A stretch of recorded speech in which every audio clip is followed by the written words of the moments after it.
It is a rare honor in this life to follow one of your heroes. And John Lewis is one of my heroes.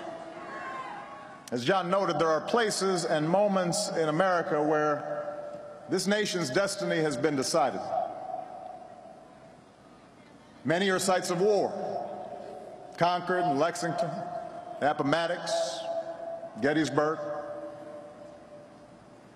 Others are sites that symbolize the daring of America's character: Independence Hall and Seneca Falls, Kitty Hawk and Cape Canaveral.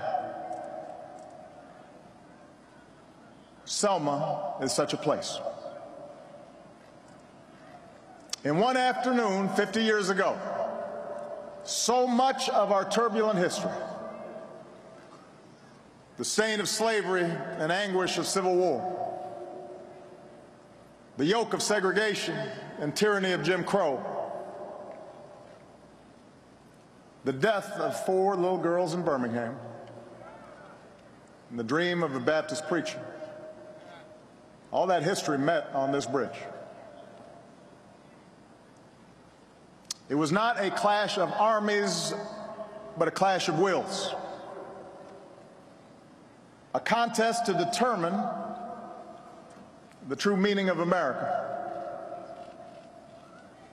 And because of men and women like John Lewis, Joseph Lowry, Hosea Williams, Amelia Bunton, Diane Nash, Ralph Abernathy, C.T. Vivian, Andrew Young, Fred Shuttlesworth, Dr. Martin Luther King Jr., so many others, the idea of a just America, and a fair America, an inclusive America, and a generous America,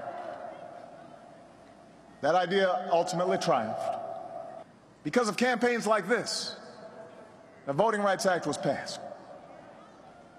Political and economic and social barriers came down.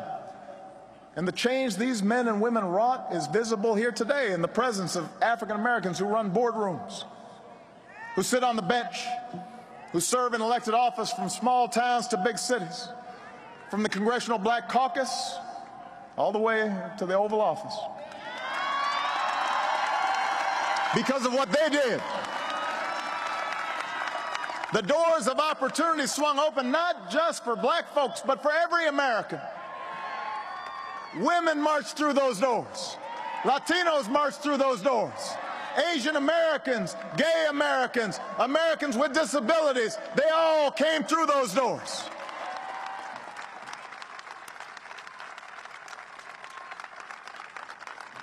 Their endeavors gave the entire South the chance to rise again.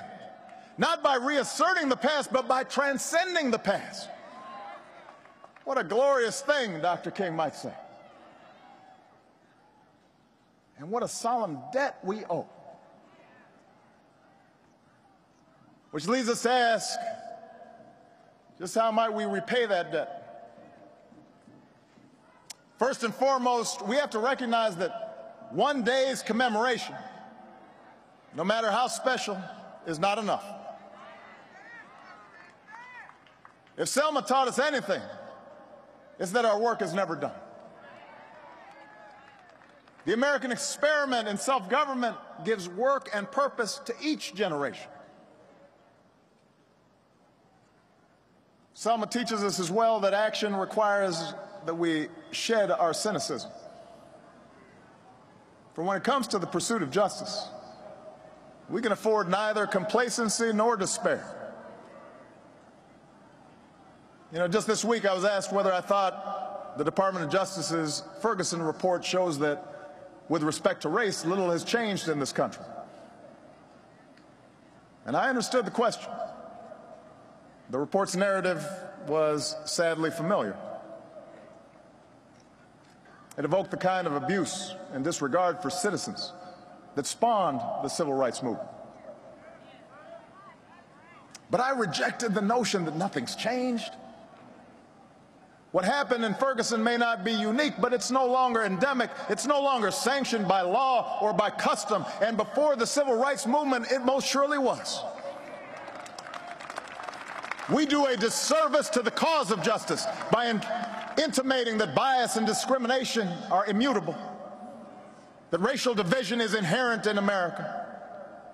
If you think nothing's changed in the past 50 years, ask somebody who lived through the Selma or Chicago or Los Angeles of the 1950s. Ask the female CEO who once might have been assigned to the secretarial pool if nothing's changed. Ask your gay friend if it's easier to be out and proud in America now than it was 30 years ago. To deny this progress, this hard-won progress, our progress, would be to rob us of our own agency, our own capacity, our responsibility to do what we can to make America better. Of course, a more common mistake is to suggest that Ferguson is an isolated incident, that racism is banished, that the work that drew men and women to Selma is now complete, and that whatever racial tensions remain are a consequence of those seeking to play the race card for their own purposes. We don't need a Ferguson report to know that's not true. We just need to open our eyes and our ears and our hearts to know that this nation's racial history still casts its long shadow upon us. We know the march is not yet over. We know the race is not yet won. We know that reaching that blessed destination where we are judged, all of us, by the content of our character requires admitting as much, facing up to the truth. We are capable of bearing a great burden, James Baldwin once wrote. Once we discover that the burden is reality and arrive where reality is. For everywhere in this country, there are first steps to be taken. There's new ground to cover. There are more bridges to be crossed. And it is you, the young and fearless at heart, the most diverse and educated generation in our history, who the nation is waiting to follow. Because Selma shows us that America is not the project of any one person. Because the single most powerful word in our democracy is the word we.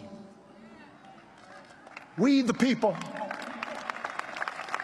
We shall overcome. Yes, we can.